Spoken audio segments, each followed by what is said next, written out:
Pernah tak anda tetapkan satu matlamat yang besar, tapi lepas beberapa minggu, semangat tu hilang macam tu je? Anda tak kesorangan. Hari ni kita akan bongkar satu kerangka kerja daripada buku bestseller James Clear, Atomic Habits. Dan kita akan lihat macam mana perubahan yang nampak kecil sebenarnya boleh bawa hasil yang luar biasa dalam hidup. Jadi, kenapa susah sangat Anda dah committed, dah bersungguh-sungguh dengan diet baru tu, dengan rutin senaman atau apa-apa kemahiran barulah. Tapi lepas berminggu-minggu, hasilnya macam tak ada. Langsung, mulalah rasa putus asa kan? Sebenarnya apa yang terjadi ni?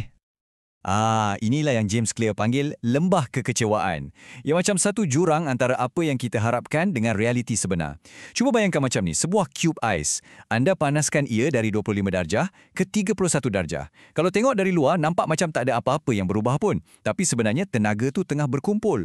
Dan bila sampai je 32 darjah, boom! Perubahan 1 darjah tu terus mencetuskan perubahan yang besar. Itulah dia, kuasa kemajuan yang kita tak nampak pada mulanya. Jadi, macam mana kita nak lepasi fasa yang mengecewakan ni? Rahsianya, bukanlah pada tindakan-tindakan besar yang gempak. Tak. Ia sebenarnya sesuatu yang jauh lebih mudah, tapi lagi berkuasa.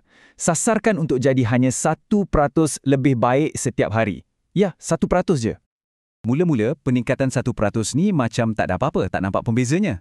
Tapi, lama-kelamaan, ia akan jadi berganda-ganda. Macam duit yang kita laburkan. Pilihan-pilihan kecil yang anda buat setiap hari itu akhirnya akan membuahkan hasil yang anda sendiri pun takkan sangka. Cuba tengok contoh ni. Kalau sebuah kapal terbang berlepas dari Los Angeles dan juruterbang ubah haluan sikit je, beberapa darjah je, ia akan mendarat di Washington DC, bukan New York. Nampak tak? Tabiat kita pun macam itulah. Satu perubahan kecil dalam rutin harian anda hari ini boleh bawa anda ke destinasi yang jauh berbeza setahun dari sekarang. Okey, ini membawa kita kepada perubahan cara fikir yang pertama dan yang paling besar. Lupakan tentang matlamat. Ya, anda tak salah dengar. Clear cakap, obsesi kita pada matlamat itulah yang sebenarnya menghalang kita. Kenapa? Sebab orang yang menang dengan orang yang kalah selalunya ada matlamat yang sama. Cuma fikir sejenak. Setiap atlet Olimpik, setiap seorang daripada mereka nak menang pingat emas. Itu matlamatnya. Tapi apa yang betul-betul membezakan mereka? Sistem mereka. Proses latihan harian, cara mereka pulih, bimbingan yang mereka dapat, itulah sistem. Jadi matlamat ni cuma tetapkan arah tuju, tapi sistemlah yang betul-betul bawa kemajuan. Jadi, kalau sistem tu jawapannya, macam mana kita nak bina sistem yang betul-betul berkesan? Semuanya bermula dengan faham psikologi di sebalik setiap tabiat kita. Tak kiralah tabiat baik atau buruk. Rupa-rupanya, setiap tabiat ikut satu kitaran 4 langkah yang sama. Q, keinginan, respons dan ganjaran. 4 benda inilah tulang belakang setiap tindakan kita. Dan bila anda dah mula nampak corak ni, anda akan nampak ia di mana-mana. Contohnya macam ni, telefon anda bergetar. Itu Q. Anda rasa nak tahu siapa yang mesej. Itu keinginan. Anda capai telefon dan baca mesej. Itu respons. Rasa ingin tahu anda pun terubat. Itulah ganjaran. Dan macam tu je, otak anda dah belajar satu kitaran. Poin paling penting kat sini, benda ni bukan terjadi macam tu je pada kita. Ia adalah sesuatu yang kita boleh reka bentuk sendiri. Dan inilah yang membawa kita kepada boleh dikatakan macam manual operasi untuk tingkah laku manusia. 4 hukum perubahan tingkah laku.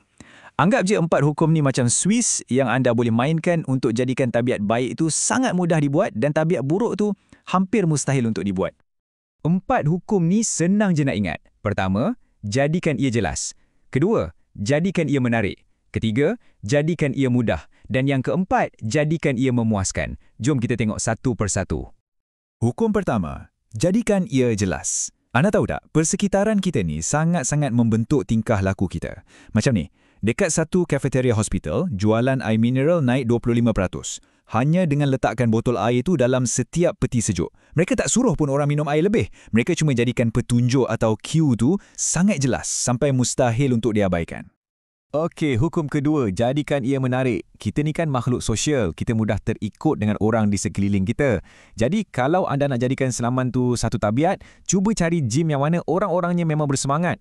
Bila satu tingkah laku tu dah jadi kebiasaan dalam satu kumpulan, secara automatik ia akan nampak lebih menarik pada kita. Seterusnya, hukum ketiga, jadikan ia mudah. Selalunya kita ni terperangkap dalam merancang dan menyusun strategi, tapi kurang bertindak. Ada satu cerita menarik tentang kelas fotografi di mana pelajar yang dinilai berdasarkan kuantiti gambar yang mereka ambil akhirnya menghasilkan gambar yang paling berkualiti. Kenapa? Sebab mereka tak buang masa merancang je. Mereka terus bertindak dan berlatih tanpa henti. Mereka jadikan tindakan mengambil gambar tu semudah mungkin. Dan yang terakhir, hukum keempat, jadikan ia memuaskan. Otak kita ni suka ganjaran yang cepat.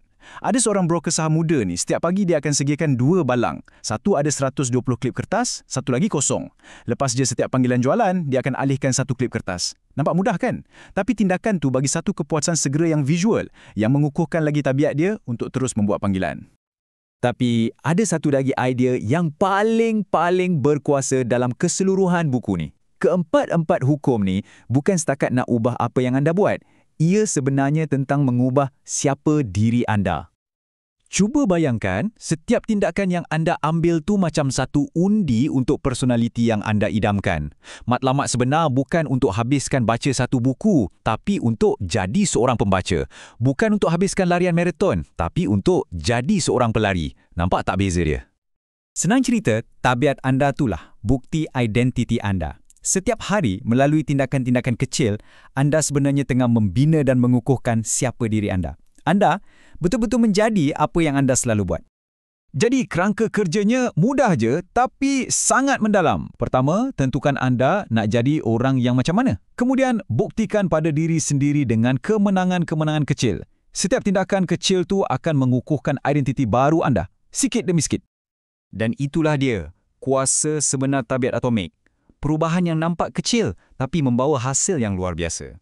Jadi, saya nak tinggalkan anda dengan satu soalan. Apakah satu tindakan 2 minit yang anda boleh ambil sekarang juga sebagai undian untuk menjadi insan yang anda idamkan?